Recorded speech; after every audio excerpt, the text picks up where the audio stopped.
Record होने के कुछ ही देर बाद एक वीडियो जो है वो जारी की गई पीटीआई की जानिब से, जिसमें मोहतरमा बुशरा बीबी, जो कि पाकिस्तान की साबिक खातून अव्वल हैं, तो उनका एक स्टैचर, एक बड़ी लीडर हैं और इमरान खान साहब की अहलिया हैं।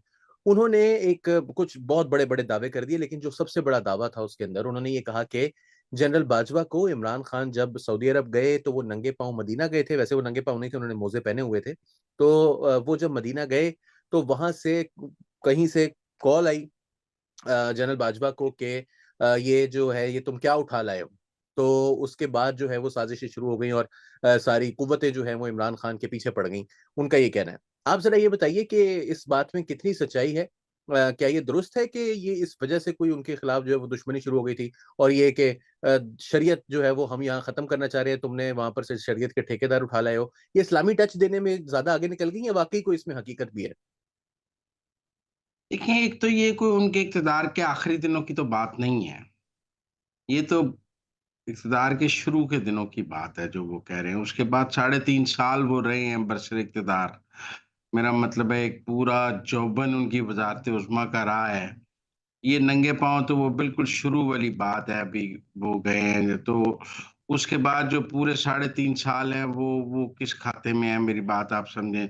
यहाँ तो हुँ, उन्होंने नंगे पाँव जाने के 15 दिन बाद, महीने बाद उनकी छुट्टी हो गई हो, तो हम कहें जी नंगे पाँव जाने की वजह से आर्मी चीफ ने उनकी छुट्टी करा दी। उसके बाद आपने एक पूरी इनिंग खेली है साढ़े 3 पौने 4 साल की। पूरे पाकिस्तान को उल्ट न तहस-नहस कर दिया है। तो मेरा मतलब है ये तो मेरा मतलब है ऐसे ही है जैसे कोई मैट्रिक में फ़ेल हो जाए और वो कहे कि टीचर ने मुझे इसलिए फ़ेल किया है कि मैंने क्लास 1 में टीचर के साथ बदतमीज़ी की थी। मेरा मतलब वो कहाँ कब की बात कहाँ से जोड़े हैं। लेकिन मैं आपको एक बात बताऊँ, देखिए जब ट्रम्प जीता था, तो पूरी जी, पीटीआई ने जो पीएमएलएन और पीपल्स पार्टी ने ट्रम्प के खिलाफ बयानात दिए हुए थे, उनको टैग कर करके दोबारा वायरल नहीं किया था। और क्या बिल्कुल किया था। पीटीआई ने ये नहीं कहा था कि जी इन्होंने ट्रम्प के खिलाफ जो बयान दिए हैं, ये अगले 48 घंटे में ट्रम्प की टेबल पर होंगे। आतिफ ने, वो जो पीटीआई यूएसए का सदर है। तो अगर जी, जी, आज ऐसे ही इन्होंने है। मोहम्मद बिन सलमान के खिलाफ कोई बयान दे दिया है और पीएमएलएन ने उसको टैग करके वायरल कर लिया है और वो उसको मोहम्मद बिन सलमान की टेबल पे पहुँचा रही है, तो पीटीआई को माइंड तो नहीं करना चाहिए। मतलब कल आप ट्रम्प के खिलाफ जो एहसन इकबाल के, ख्वाजा आसिफ के, बिलावल की स्टेटमेंट्स थी, आप वो सारी जो है वो पहुँचा नहीं रहे थे ट्रम्प तक, तो उन्होंने भी पहुँचा दी मोहम्मद बिन सलमान तक। तो फिर ये तो मेरा मतलब आप कर सकते हैं तो वो नहीं कर सकते, ये कौन-सी ऐसी बात है? दूसरा मैं समझता हूँ कि पीटीआई के अंदर मोहम्मद बिन सलमान के हवाले से कोई गुड जेस्चर्स मौजूद नहीं है इमरान खान। आप समझिए कि जो मलेशिया में कॉन्फ्रेंस हुई, जिसकी खसूसी इजाज़त लेने इमरान खान सऊदी अरब भी गए मोहम्मद बिन सलमान के पास कि मुझे इजाज़त दे दें, तो मोहम्मद बिन सलमान ने उसको इजाज़त नहीं दी मलेशिया जाने की। आपको याद है? और जी, न्यूयॉर्क बिल्कुल से याद है। जहाज़ भी वापस मँगाया।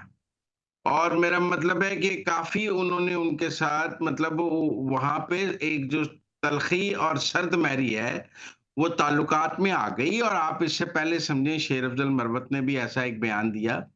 मैं समझता हूँ कि कहीं न कहीं जिस तरह डोनाल्ड मोहम्मद बिन सलमान भी इमरान खान के ज़हन में एक डोनाल्ड लू है, लेकिन वो इससे डरते हैं मोहम्मद बिन सलमान से ना उसका नाम लेते हुए, क्योंकि उनको पता है कि सऊदी अरब के जो है वो सीआईए की एस्टेब्लिशमेंट के साथ है। और अब इस वक़्त तो देखें ना जी ट्रम्प और मोहम्मद बिन सलमान एक हैं। अगर आपने ट्रम्प से कुछ कराना है और मोहम्मद बिन सलमान से लड़ना है तो फिर तो आपका कुछ नहीं हो सकता। लेकिन सर मेरे आप कह ख़्याल रहे हैं कि उनके साथ ताल्लुकात से अच्छे आदमी नहीं हैं। बुशरा बीबी से ब्लंडर हो गया है, कुछ नहीं हुआ।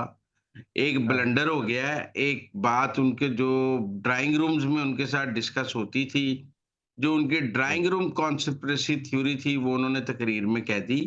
एक पॉलिटिकल ब्लंडर हो गया है, इससे ज़्यादा कुछ नहीं। देखिए, ना इमरान खान उसको ओन कर रहा है, ना पीटीआई उसको ओन कर रही है। सब फायर फाइटिंग में लगे हुए हैं। आप समझिए चवल बज गई है।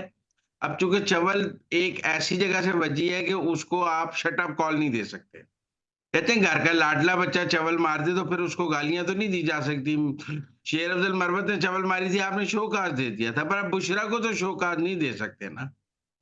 तो मेरा मतलब है इसलिए अब सिंपल बात है कि चवल बज गई है। उस चवल सर वो को क्या कवर करने के लिए पूरी पूरी तहरीक-ए-इंसाफ जो है, वो लगी हुई है, पर मेरा ख़्याल है चवल वाह-वाह बच गई है और ये कवर नहीं होगी।